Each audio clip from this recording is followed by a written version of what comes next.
programa pensado para ti. Señores, muchísimas gracias por continuar con nosotros en A Primera Hora, que hoy tenemos un plan.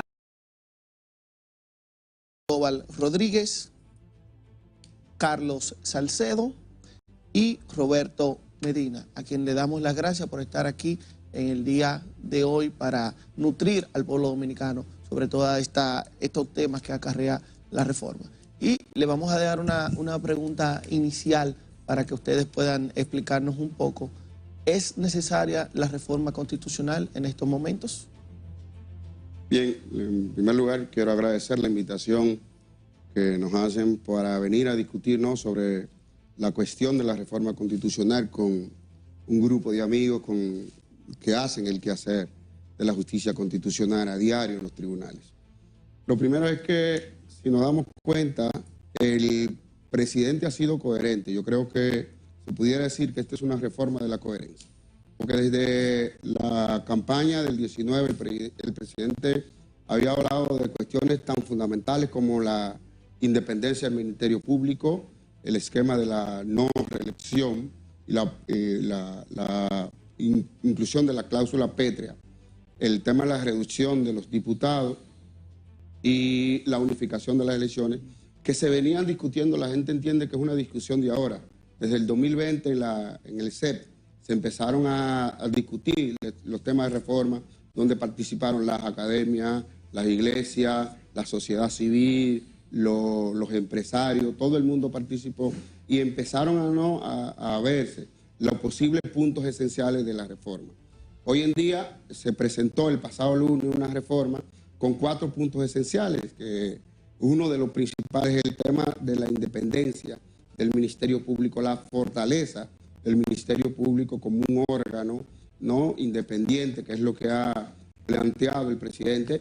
Y si nos damos cuenta, como decía al inicio, estamos en la reforma número 40 de la Constitución. El gran problema que nosotros históricamente hemos tenido ha sido que los presidentes, cuando llegan al poder, que pueden concentrar un nivel de poder tan grande como lo tiene hoy el presidente de la República, lo que hacen es reforma, como pasó en el 15 y como ha pasado en numerosas reformas, que lo que hace es que se reforma la Constitución para quedarse. En esta ocasión, todo lo contrario, lo que ha hecho el presidente, lo que plantea el presidente, es diciendo que aunque yo tengo una mayoría que pudiera pasar una reelección para poder aspirar a un nuevo mandato presidencial, lo que estoy haciendo es diciendo que no se puede, y no solo que no se puede, sino que estoy fortaleciendo esa democracia a través de la petrificación de la cláusula de la no reelección. Y por eso nosotros creemos, y siempre decimos, esta es una reforma de la coherencia, del fortalecimiento de la democracia. Y bien, bueno, muy buenos días, estimados amigos, gracias realmente por la invitación. Y atendiendo la pregunta que conecta, su pregunta conecta directamente con lo que será la ley que plantea la necesidad de reforma de la Constitución, reforma que está encaminada a modificar específicamente 11 artículos de la Constitución sobre 4 ejes fundamentales, que es el tema de la elección presidencial, el otro eje que busca la autonomía del Ministerio Público, el tema que está vinculado a ajustar, ¿verdad?, por ponerle un adjetivo adecuado, un verbo, perdón, adecuado a lo que es la cantidad de diputados, y ya el asunto correspondiente a la unificación de las elecciones.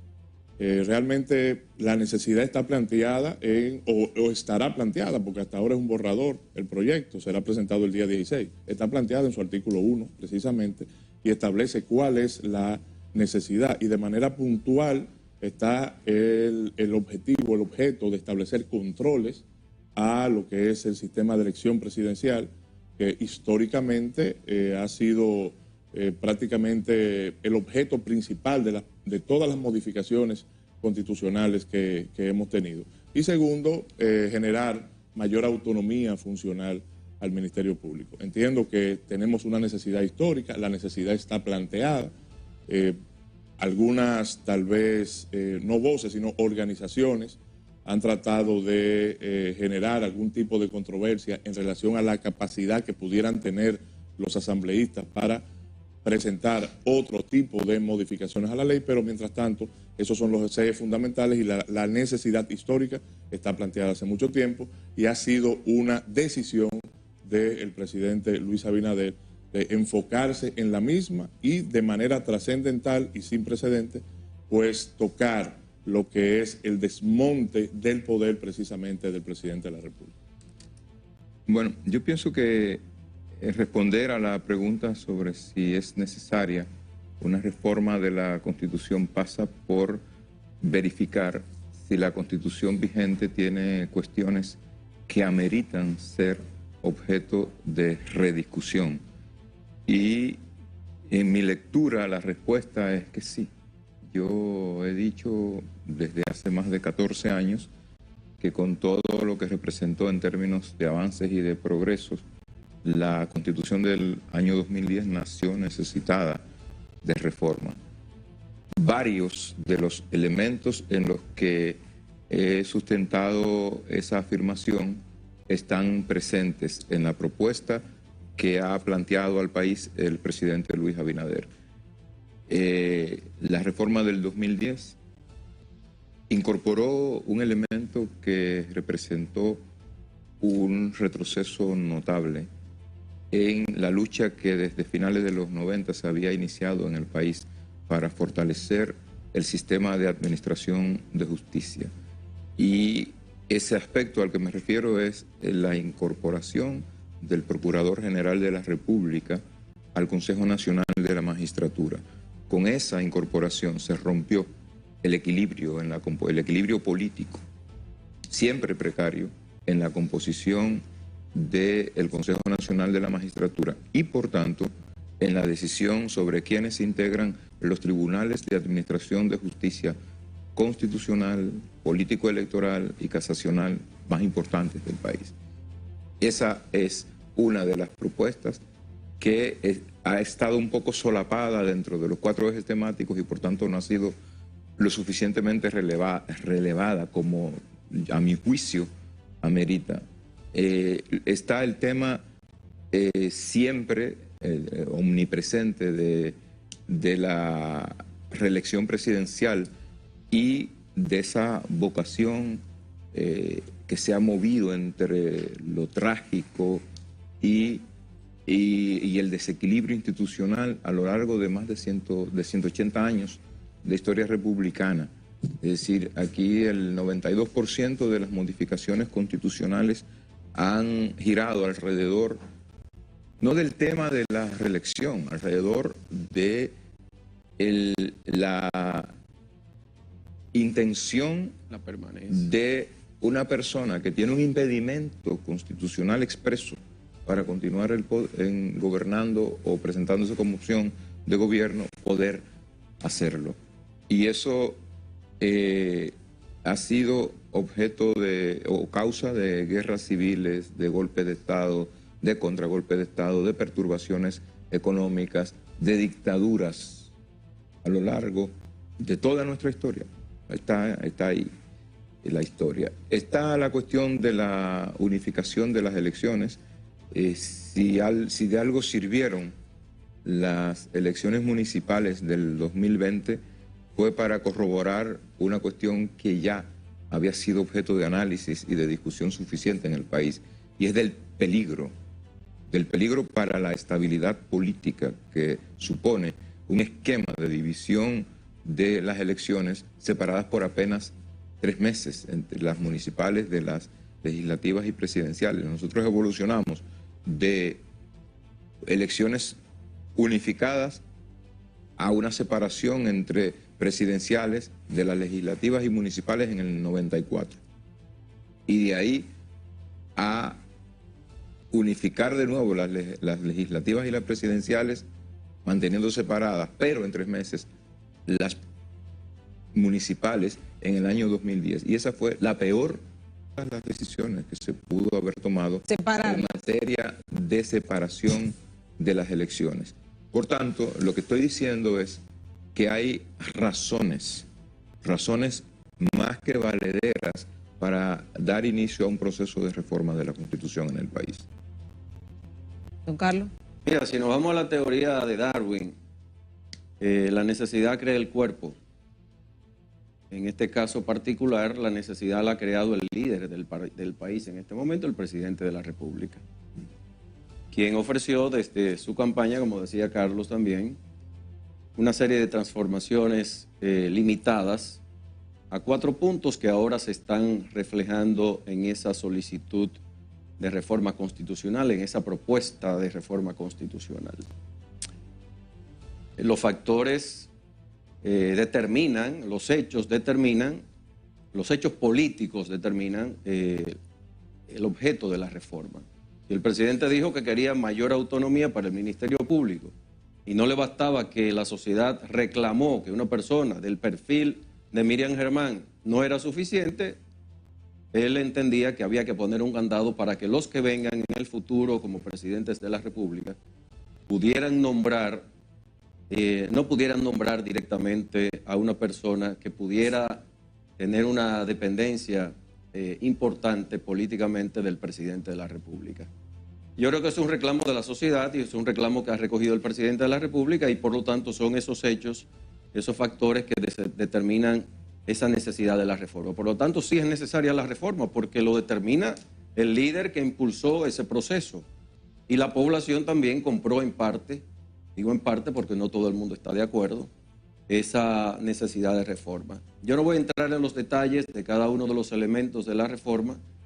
Lo que sí quiero decir en general es que mucho se critica de que por qué hay que reformar tanto la Constitución de la República, por qué tiene que ser este presidente. Lo ha hecho en temas muy puntuales.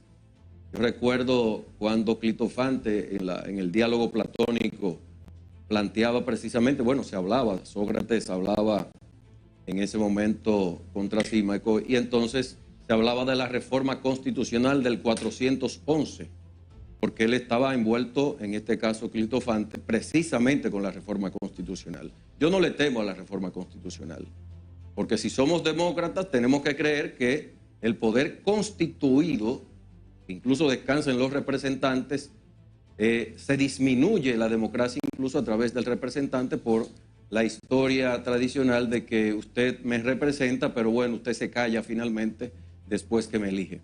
Y eso yo creo que hay que destacarlo. El presidente de la República ha sido, también como decía Carlos, coherente. Yo creo que eso políticamente manda un mensaje, si se quiere, ético, de un presidente que ha sido, en este caso, uniforme en su discurso político y bienvenida sea la reforma. Tengo diferencias técnicas, tengo reservas, pero bueno, ya habrá tiempo para eso. Roberto. Sí, es cierto que estamos frente a una propuesta de reforma bastante razonada y puntual y de hecho tendría fundamentos jurídicos y sobre todo se inspira en un móvil político, digamos en ese deseo del presidente de la República de poder zanjar 4 de los temas que durante toda su gestión de gobierno pues han sido, prioritarios. Sin embargo, no creo que estemos en el momento oportuno para introducir la reforma por 3 aspectos esenciales. El primero de ellos es que, a mi juicio, no existe ese consenso jurídico, social y político necesario para poder reformar los 4 aspectos que se están proponiendo.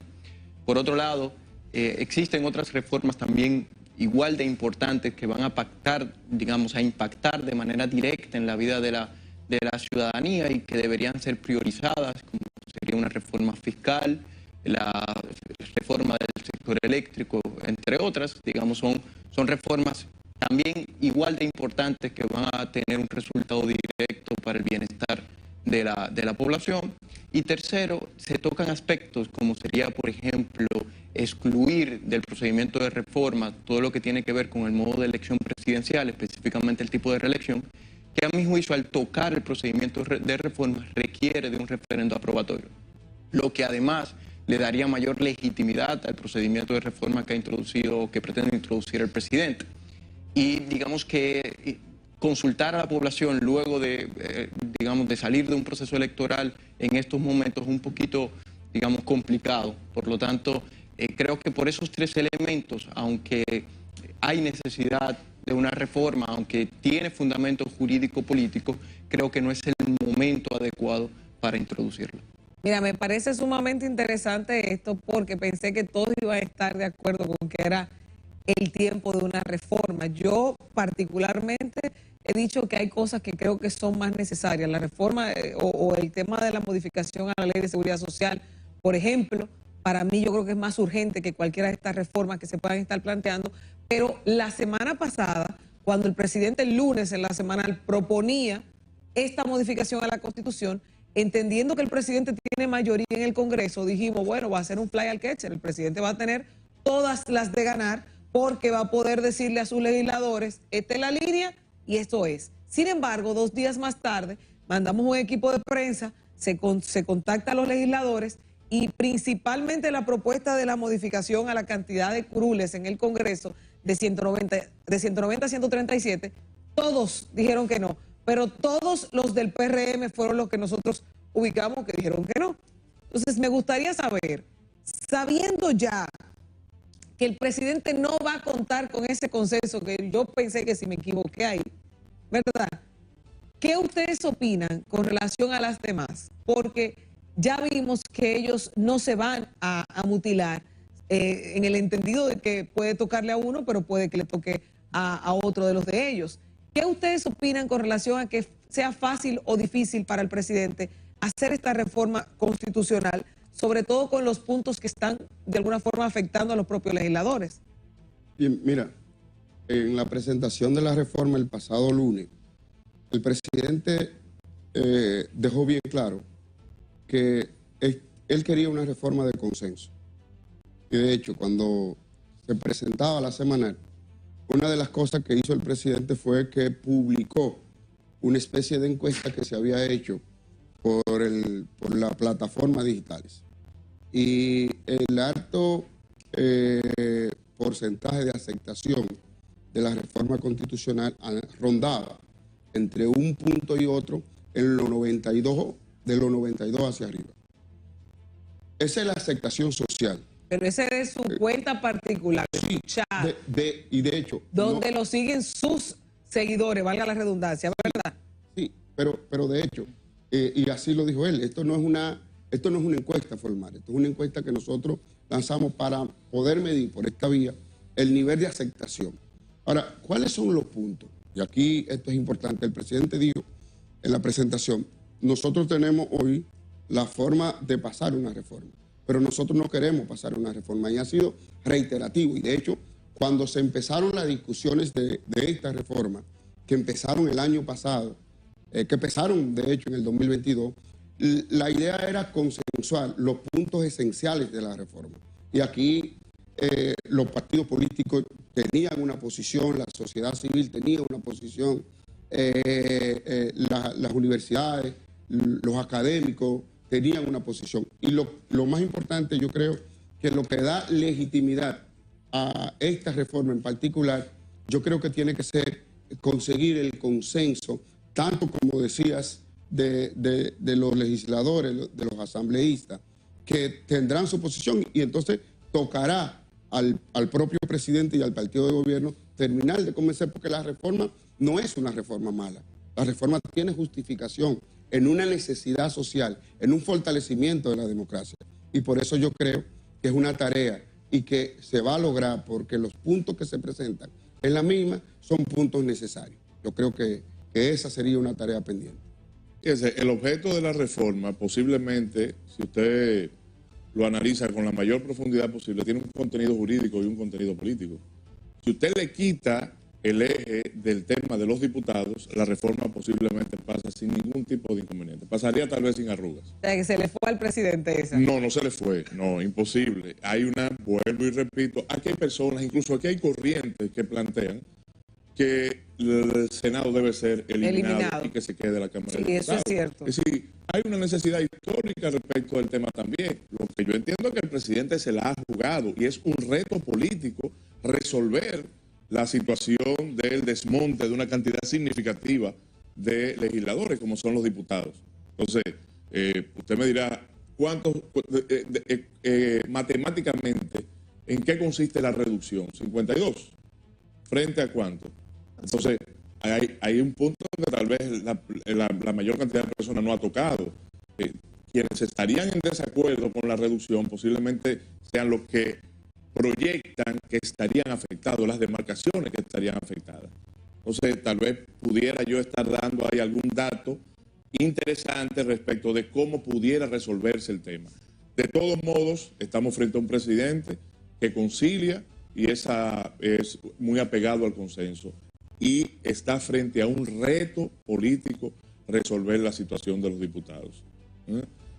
Los demás temas, yo entiendo que la sociedad en sentido general hay un consenso bastante de mucha profundidad, inclusive en lo que es el tema de la elección presidencial y sobre el tema del Ministerio Público. Un punto también un poquito álgido que se ha batido en las redes y en los diferentes canales, y es el tema de la eliminación del Consejo Superior del Ministerio Público, que no es así. Lo que se está buscando es que mediante una ley adjetiva pueda ser confirmada su composición o posteriormente modificada, pero excluir de la Constitución lo que es la composición del Consejo Superior del Ministerio Público. En todo el sentido, estamos frente a una reforma constitucional de un alto contenido jurídico y también un alto contenido político. La parte política, pues, entiendo que en el camino se irá resolviendo y buscando el consenso sobre ese particular. Cristóbal. Yo pienso que la reforma de una reforma de la Constitución tiene que ver con una cuestión muy básica de realidad política. Si tienes mayorías suficientes, puedes reformarla. Los procesos políticos de elección, las elecciones tienen consecuencias. Una de las consecuencias de las elecciones es que un partido puede tener mayoría suficiente para acometer una modificación constitucional que le permita convertir en norma sustantiva parte de su visión del Estado y de su programa de gobierno. Eso es una cuestión básica del funcionamiento institucional de una democracia en cualquier país. ¿En qué términos va a pasar? Yo creo que hay un tema que presenta un desafío, como decía Gustavo, para la iniciativa del presidente. Él va a poner a prueba su liderazgo a nivel interno del Partido Revolucionario Moderno, y es la propuesta de la reducción de la matrícula de la Cámara de Diputados. Yo he sido partidario desde hace... ¿Entraría el Sopena ahí? Vamos a ver. Yo he sido partidario desde que estábamos en el debate de la reforma constitucional del año 2010, estamos hablando de 2007, 2008, lo escribí en varios artículos, de un Congreso unicameral. Es un Congreso unicameral porque no hay ningún elemento de racionalidad política ni de estructura del Estado que justifique la existencia del Senado de la República en nuestro país. Sin embargo, esa propuesta que la presentó el entonces vicepresidente de la Asamblea Nacional, Julio César Valentín, yo creo que solo obtuvo el voto de Julio César. Claro, por lo mismo que le estoy diciendo ahora, ellos no van a aceptar eso. Y la razón lógica también y entendible es que los congresistas no van a ser partidarios de una modificación que implique una reducción de la eliminación de una Cámara o una reducción de la Cámara de Diputados en los términos que estaba planteando. Yo pienso que la propuesta del presidente en ese aspecto es una propuesta que apunta en dos sentidos. Creo que es válida en sí misma. No conozco estudios empíricos, pero aquí siempre nos hemos tenido movido en la impresión de que hay un tema de sobrerepresentación asociada a la irracionalidad en que se ha producido la modificación del territorio nacional a través de reformas legales. Eso es una cuestión tan importante, tan presente en nuestra vida política, que la Constitución del año 2010 tuvo que establecer disposiciones para incrementar las reglas de mayoría para las normas legales que implicaran la modificación del territorio. Entonces, creo que es una reforma importante y que debe ser objeto de un debate adecuado. Don Carlos. Miren, la democracia se rige por una simple regla, la regla de las mayorías. Y la Constitución, como norma fundamental de la nación, manda un claro mensaje político y, bueno, de suma Gustavo, jurídico.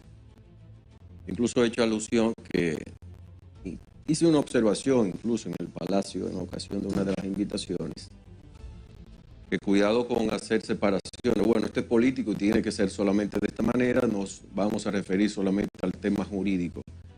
No hay forma de no imbricar, de no vincular de manera irremediable lo jurídico con lo político. Lo político lo construye el político, la vida política construye lo jurídico y lo jurídico es el soporte de lo político, por lo tanto ambas cosas tienen que caminar de manera adecuada. ¿Por qué digo esto? Porque primero, cuando se habla de consenso en democracia, eso es importante. Pero el consenso está de alguna manera orgánicamente previsto en la Constitución de la República para los niveles de legitimidad que necesita una reforma. Roberto hablaba de lo que también nosotros públicamente hemos venido predicando, no ahora, sino hace mucho tiempo, de que una reforma de este calado, que no por ser tan corta, diríamos, tan limitada, no es una reforma profunda. Yo le pregunto a ustedes y a la población si derivar la designación del Procurador General de la República en el Consejo Nacional de la Magistratura no es un tema cardinal. No es un tema que que vincula derechos fundamentales. El procurador es el representante de la sociedad para nada más y nada menos que la persecución del delito y del crimen. La política de persecución, que es parte de la política criminal, eso es cardinal y ahí hay derechos fundamentales envueltos. El tema de la reelección presidencial y su evitación hacia el futuro, con lo cual en esencia siempre he estado de acuerdo, es decir, la alternancia es parte esencial de la democracia, es decir, es fundamento de la democracia, la alternancia en el mando. Incluso en la aristocracia se prevía que los 50 tenían que alternarse en el mando, en la propuesta para irme de nuevo a Platón, o sea que desde ahí viene toda esa idea. Y cuando usted se va a la necesidad de fusionar las elecciones en una sola ocasión, bueno, el derecho a elegir se podrá discutir si es derecho fundamental o no, no es el momento. Todos los que estamos aquí de alguna manera hemos abordado la naturaleza de ese derecho, si es fundamental o no, si es un derecho ciudadano, y cómo el derecho ciudadano también es un derecho fundamental para uno y para otros no. Ese es otro tema. Pero en esencia también estamos hablando del mayor nivel de legitimidad, la reducción de los diputados. Bueno, y usted quiere más derecho fundamental que el elegir a las personas que me van a representar. Yo quiero más legisladores. Yo quiero que haya legisladores que hablen por mí, que me representen, que vean mis necesidades. Yo estoy con Cristóbal, por ejemplo. Yo simplemente estoy dando ideas. No es que estoy de acuerdo con una idea o con la otra. Estoy simplemente planteando el tema para que veamos si hay mayor nivel de legitimidad y su necesidad. Hablando de consensos. Cristóbal comenzó en 2007, quizás antes. Yo tengo desde los 80 hablando de unicameralidad en la República Dominicana.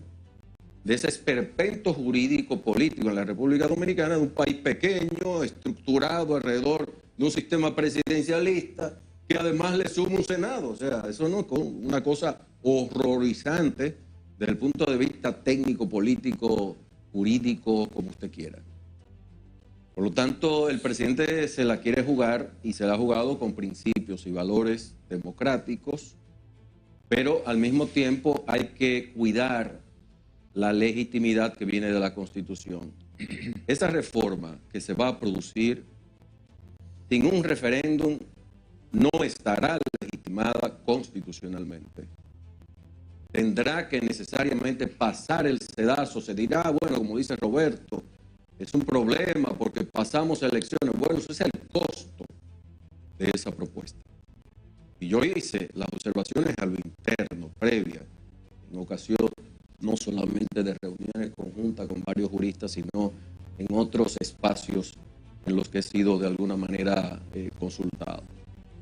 Por lo tanto, no le temamos al consenso, el presidente lo ha dicho, pero el consenso tiene que pasar por la legitimidad constitucional que establece el mecanismo de referéndum como fuente única y necesaria de legitimación de este proceso de reforma. Claro. El presidente de la República, a través de la consultoría jurídica del Poder Ejecutivo, realmente ha hecho un esfuerzo loable por generar consenso. Sin embargo, ese consenso tiene que ir de la mano con transparentar la finalidad de cada una de las propuestas que se realizan en la propuesta de reforma constitucional. Y me refiero a que es necesario, tener claro cuál es la finalidad que se busca con la reducción de la cantidad de diputados que actualmente tenemos en la Cámara de Diputados. Si lo que buscamos es eficientizar la tarea legislativa, pues es necesario plantearnos la tarea seria de conversar sobre si se requiere un bicameralismo en un Estado unitario descentralizado, porque mayormente los orígenes que están detrás de un Congreso bicameral, que es lo que planteaba Cristóbal, pues están más anclados en estados federales, Estados Unidos, por ejemplo, ¿verdad? Entonces, si esa es la idea, pues vamos a plantearnos realmente la necesidad de un Congreso bicameral. Si la tarea que está detrás o la finalidad que está detrás de reducir la cantidad de diputados, está vinculado con generar mayor representatividad, entonces vamos a cuestionarnos el método que estamos implementando para generar proporcionalidad en cada una de las circunscripciones. Vamos a plantearnos, el tamaño de las circunscripciones que existen para ver si es verdad, si, a través de una modificación legislativa podemos generar no sobre representación o, una representación ineficiente, sino que podamos lograr la cantidad de, tener diputados que realmente generen una representación sustantiva con el electorado. Entonces yo creo que ese consenso requiere necesariamente transparentar la finalidad de cada una de las propuestas. Me parece que no está claro qué es lo que se persigue reduciendo la cantidad de diputados, y me parece además que con respecto a los demás objetivos que se busca a través de la reforma constitucional, hay alternativas que deben de ser ampliamente discutidas. Y por eso sostengo de que quizás no es el momento para plantear la reforma constitucional. Por ejemplo, el tema de excluir del procedimiento de reforma el modo de reelección, pues pienso que hay una alternativa menos dramática, que es no eliminarle la posibilidad al pueblo de poder discutir abiertamente a través de un diálogo democrático si es el modelo que le conviene al sistema presidencialista en unos cuantos años. Entonces, en lugar de modificar, por ejemplo, el 268 estableciendo una cláusula de intangibilidad, ¿por qué no lo establecemos en el 272 como un procedimiento agravado que requiera de un referendo aprobatorio? Entonces, hay alternativas que existen a cada uno de los objetivos que se persiguen, que yo creo que tienen que ser ampliamente discutidos, y creo que, ese escenario se puede dar y que el presidente puede lograr esos objetivos y no necesariamente este mismo año a partir del 16 de agosto.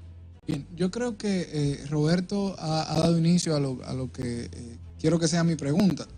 El presidente, queda claro cuáles son las pretensiones con esta reforma. El tema particular de la independencia del Ministerio Público, lo de proteger el esquema actual de 2 periodos consecutivos y nunca más.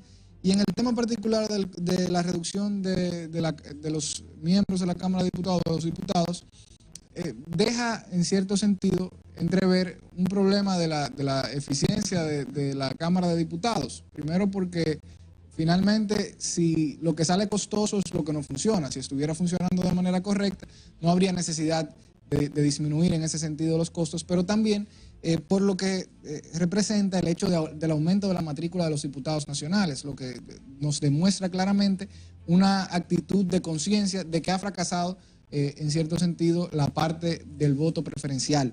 Y precisamente mencionaba lo que decía Roberto, para entrar a la parte de las alternativas. Frente a estas pretensiones del presidente de la República y frente a estas pretensiones de la reforma que se ha presentado, ¿qué otras alternativas habría para lograr el cometido que se ha propuesto? Bien, yo voy a a conectar con algo que ha dicho Roberto, ¿no? Y que yo creo que en el seno de la población y en el debate de las academias y de los juristas ha sido, yo creo, el mayor punto de quiebre de la presentación de la reforma. Y planteaba Roberto y en su momento Carlos que una de las alternativas habría sido una consulta por el mandato del artículo 272 de la Constitución, porque al tratarse de una forma de reformar el procedimiento, dicen algunos, se necesita obligatoriamente que esto pase por el tamiz de un referéndum. Y planteaba Carlos que la forma de la eliminación de algunas curules de la Cámara de Diputados y de sacar el procurador del Consejo también generaba, ¿no?, la necesidad de consultarla a través de un referéndum. Yo no comparto la tesis, me inscribo, ¿no?, en la tesis de que no es necesaria para la modificación a esta Constitución o el planteamiento de reforma que se haga por el mecanismo de referéndum. ¿Por qué? Por lo siguiente. Esto es una cuestión, lo que plantea la reforma no es una cuestión procesal. No estamos ante una reforma procesal, sino material. Lo que se está planteando aquí, y el 272 en la parte final es clarísimo y dice, la reforma tendrá obligatoriamente que ser consultada, es decir, aprobada por un referendo aprobatorio, cuando la misma cambie la forma de reformar la Constitución. Y yo pregunto, y es una pregunta seria que se hace hoy cuando se debate sobre este punto, si la propuesta de reforma va a cambiar el procedimiento que establece el artículo 262, 264. Y yo digo, no la cambia. La forma de modificar o de reformar la Constitución va a seguir siendo la misma. Sobre eso no hay una discusión y no va a haber una discusión. Si mañana se aprueba para una próxima reforma, el procedimiento será igual, o la presenta el presidente o la 2/3 parte de la matrícula de una o de otra Cámara. Y por eso yo digo, no hay necesidad de convocar un referendo aprobatorio para la reforma que está planteada en el proyecto de ley presentado por el presidente. O sea, que aquí hay un punto que es interesante, ¿no? Porque la academia plantea una cosa, lo mismo que plantea Carlos y en su momento Roberto, cosa que yo no comparto, pues yo creo que no es necesario plantear un referendo aprobatorio. Bien, Cristian, la pregunta va enfocada específicamente a las alternativas en cuanto a las modificaciones o a las alternativas en relación al punto de los diputados, de la reducción. No, en sentido general, porque hablamos de tres propósitos que tiene, en sentido general, que pudieran generar alternativas. El tema de la unificación de la elección no hay otra alternativa, se está unificando. Pero en el caso de alternativas para garantizar la independencia del Ministerio Público, si el hecho de que lo elige el Consejo Nacional de la Magistratura garantiza que realmente se pueda dotársele de la independencia que desea la sociedad y que el propio presidente ha asumido, igual en el caso de la protección del esquema actual de 2 periodos y nunca más, si esta propuesta con la cláusula pétrea garantiza realmente eso que se ha pretendido. Fíjate, el tema de garantizar yo creo que ha sido discutido de manera precedente y creo que el propio presidente de la República el lunes pasado, en la semanal del lunes pasado, que también estuve acompañando a los amigos juristas aquí, precisamente dijo garantizar plenamente de manera integral, no puedo hacerlo, ni siquiera con los mecanismos que establece la Constitución, porque existen posibilidades de modificación y ahí está el procedimiento establecido en la Constitución. Garantizar plenamente no, pero sí garantizar controles y dificultar de una u otra forma el interés particular de uno que otro mandatario o uno que otro funcionario en un momento determinado. El tema de la cláusula pétrea o de intangibilidad, ¿verdad? Específicamente, conecta directamente con el referéndum. Si hablamos, por ejemplo, de referéndum, es el único espacio, el único ámbito donde yo lo enfocaría de manera necesaria en un momento determinado. Pero no es que la cláusula pétrea no pueda subsistir como ha ocurrido que la tenemos en la Constitución, y sin referéndum han subsistido y han estado ahí. Entonces, el presidente de la República, las alternativas que presenta son la ratificación de los transitorios, por un lado, y por otro lado, entonces los candados en relación al tema de la reelección. Pero que en un futuro pueda modificarse, eso es posible. Sin embargo, hay dificultades ahí que han sido debidamente claras, y que el referéndum históricamente hemos comprobado que no resulta necesario, y que esas cláusulas han subsistido sin necesidad de un referéndum. En relación a la autonomía funcional, yo considero que la designación del Procurador General de la República, yo siempre he aprobado que el presidente válidamente puede hacerlo sin ningún tipo de inconveniente. O sea, por decreto puede hacerse. Ahora, ¿qué ha querido el presidente? Legitimar esa designación a través del Consejo Nacional de la Magistratura, que es donde están representados pues todos los poderes. De hecho, con la salida y la propuesta de exclusión del Procurador General de la República, se genera una situación ahí en donde el presidente prácticamente, como en un momento dijo el doctor Antoliano, que lo escuché en estos días, se está renunciando al voto calificado, por ejemplo, porque en este momento la composición es par, ¿verdad? Son 8 con el Procurador General de la República. Si sacamos al Procurador General de la República, entonces los votos, o sea, serían impares, y no va a haber necesidad de un voto calificado. Entonces, el tema del procurador es legitimar. Tal vez el punto a analizar con mayor profundidad es el asunto de la inamovilidad.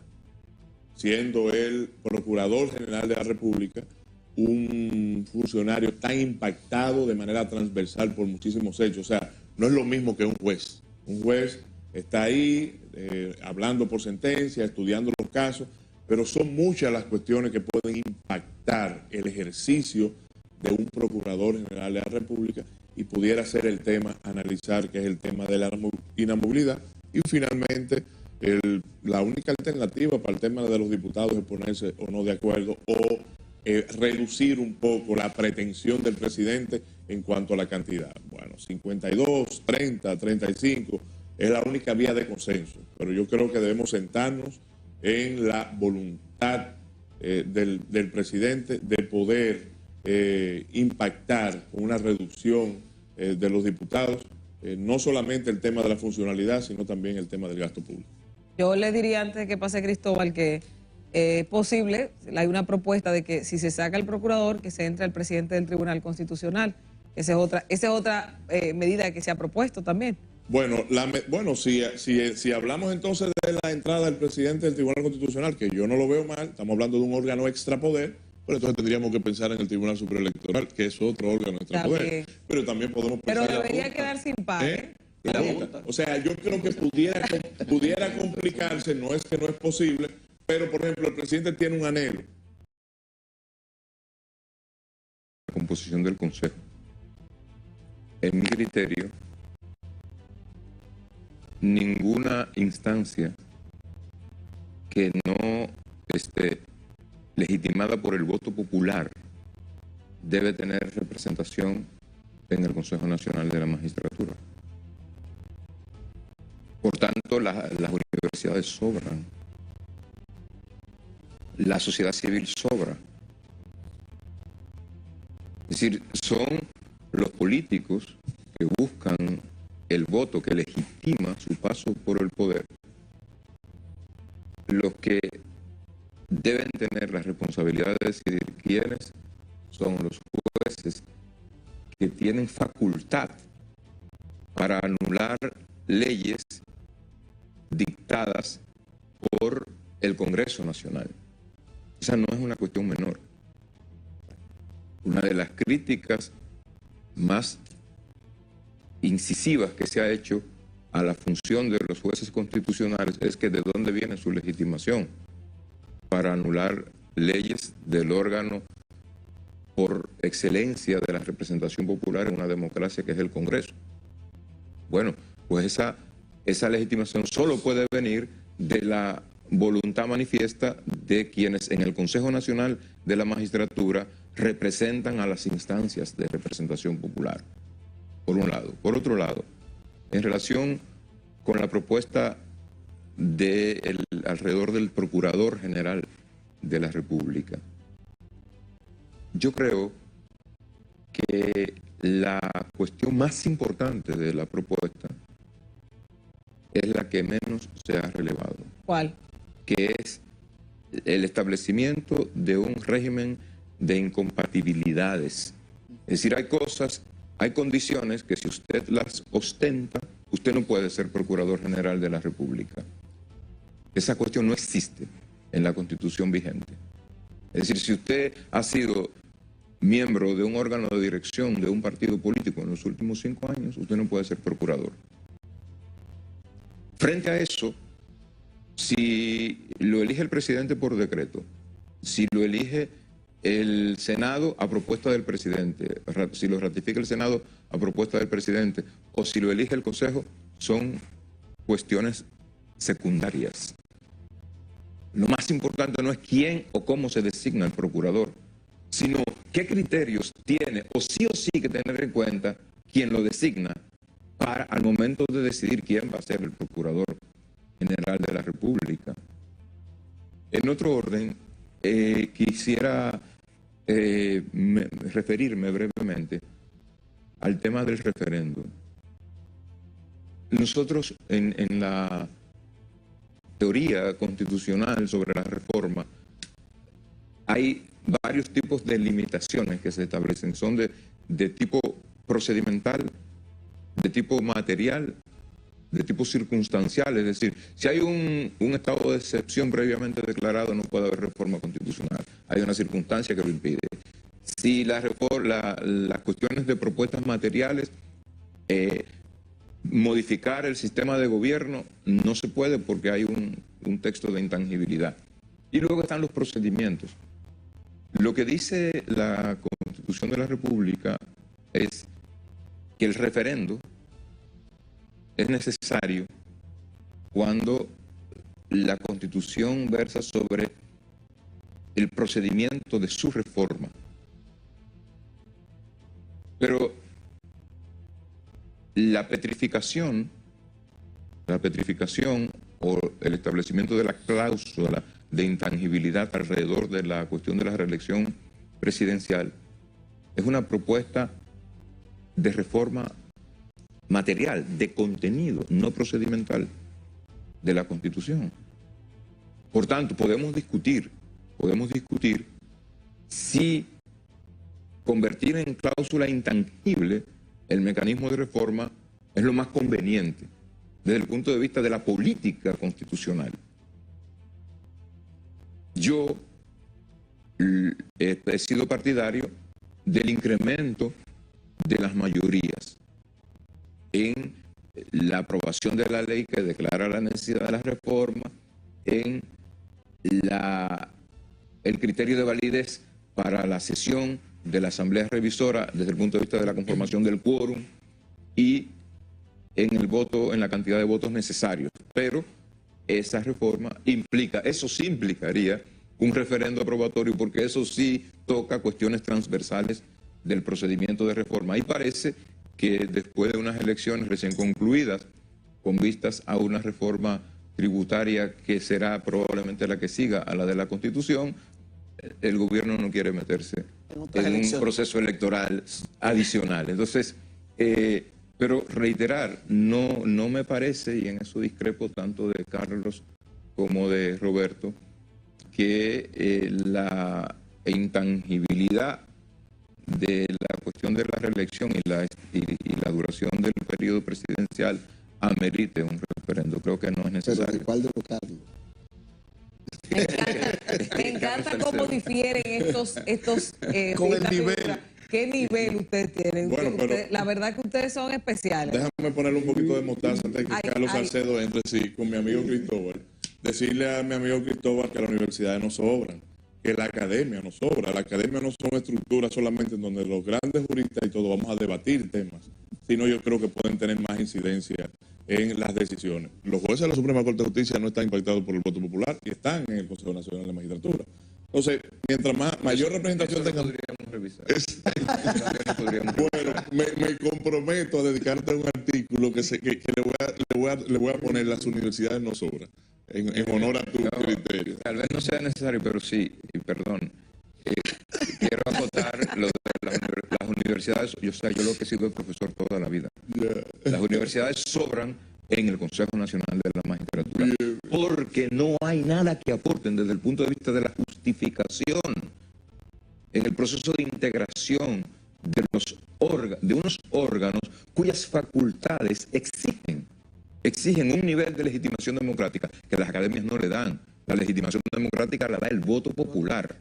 Es en ese sentido. Pero vamos a tener que luego ser la Suprema Corte de Justicia. Es una cuestión que debería en su momento discutir. Bueno, estamos saliendo de los hechos. La razón de ser, yo creo que de la Suprema, lo que es la Suprema Corte de Justicia, en la composición original del Consejo, es por el poder del Estado que representa, no es otra justificación. Sí. Pero esa es otra discusión. Miren, Sí, que está fuera de los hechos. Carlos, ayúdame. Miren, primero Carlos decía que creo que se refería también a Cristóbal al tema, de que bueno, el hecho de que ahora se petrifique la posibilidad o la regulación de la reelección presidencial no implica una modificación de forma o procedimental, y para mí es doble, es dual. Es material y es procesal. Es decir, en la actualidad la forma de gobierno no se puede modificar. Ahora, la incorporación de otra cláusula pétrea como esa, yo le pregunto, ¿qué no es sino una modificación al procedimiento? ¿En qué aspecto? ¿En qué aspecto?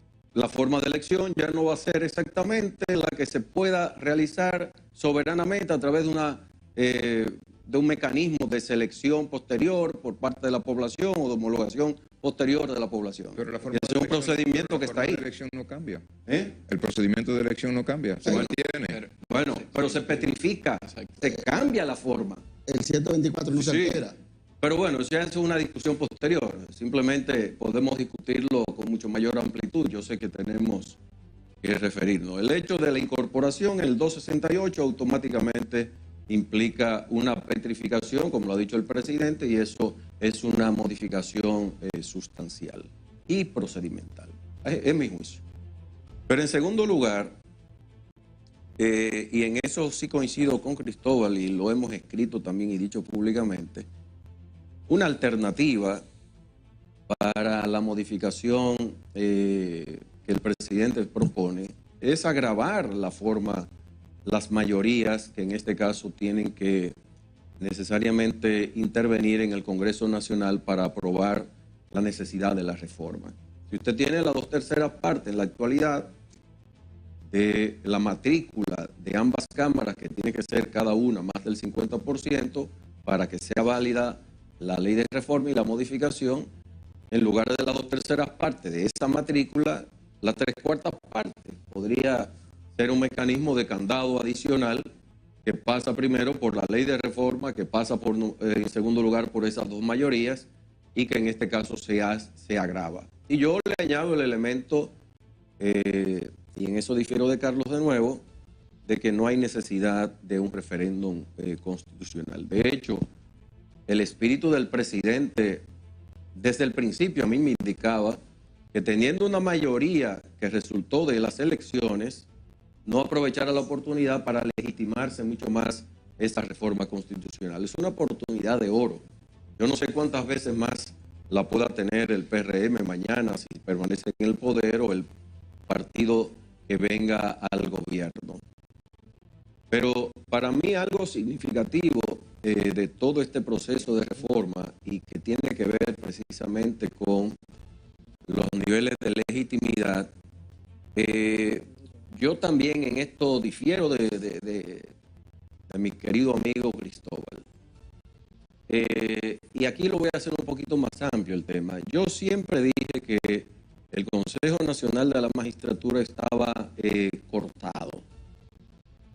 ¿Y cortado por qué? Porque, bueno, están los tres poderes del Estado tradicionales y, habida cuenta de la reforma del 2010, automáticamente debieron incorporarse otros órganos de poder, que no son órganos extrapoderes, son poderes del Estado.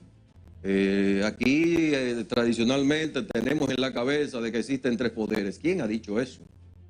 vamos a permanecer todavía en el siglo XIX. No, estamos en el siglo XXI. El Tribunal Constitucional es un poder del Estado, un poder constitucional, derivado de la propia Constitución. La Junta Central Electoral, donde nace la democracia, donde nacen las personas elegidas, donde son proclamados, no es un poder del Estado. Claro que sí. Tribunal Superior Electoral, que decide las contiendas electorales y demás, no es un poder del Estado. Claro que sí. ¿Tiene que tener representación en este caso? Claro que sí. Y no es porque sean elegidos o producto de una elección secundaria. A mí me gusta la elección primaria. Solamente el presidente tiene una legitimidad sobrada porque fue el que ganó mayoritariamente. Los congresistas también. Si es por representación de primer grado, solamente serían ellos. El poder por poder, como el poder judicial, no debería estar entonces. Porque ¿quiénes eligen al poder judicial? Son elegidos en segundo grado por un órgano que incluso no es de segundo grado, en este caso la selección. Porque hay personas que no son elegidas directamente como los propios jueces de la Suprema Corte de Justicia. Entonces, la legitimidad, que venga la sociedad civil, que venga el colegio de abogados, las academias, ¿acaso no son parte de la fuerza, en este caso de la que hablaba Ortega y Gasset, predominante, que determina la fuerza del poder del momento?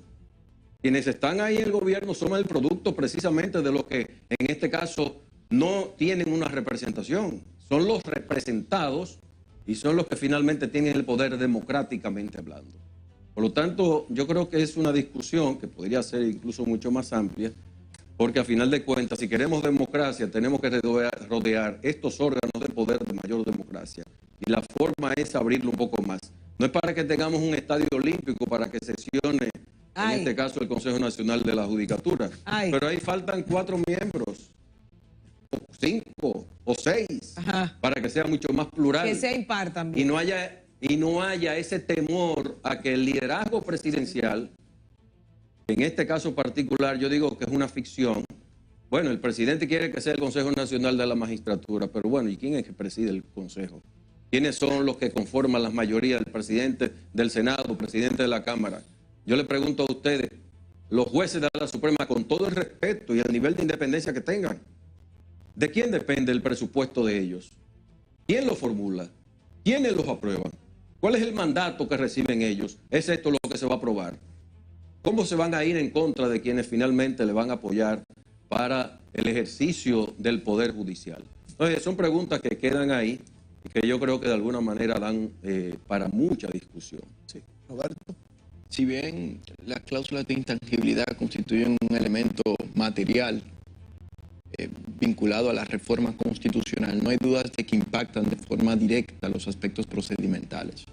Decirle a la Asamblea Nacional Revisora que no puede realizar un procedimiento de reforma constitucional sobre el modelo de reelección es evidente que impacta el procedimiento de reforma porque se excluye de ese procedimiento uno de los aspectos que en principio son importantes, como sería parte del modo de elección presidencial. Por lo tanto, difiero de don Cristóbal y de Carlos en el sentido de que no se requiere de un referendo aprobatorio. Yo creo que...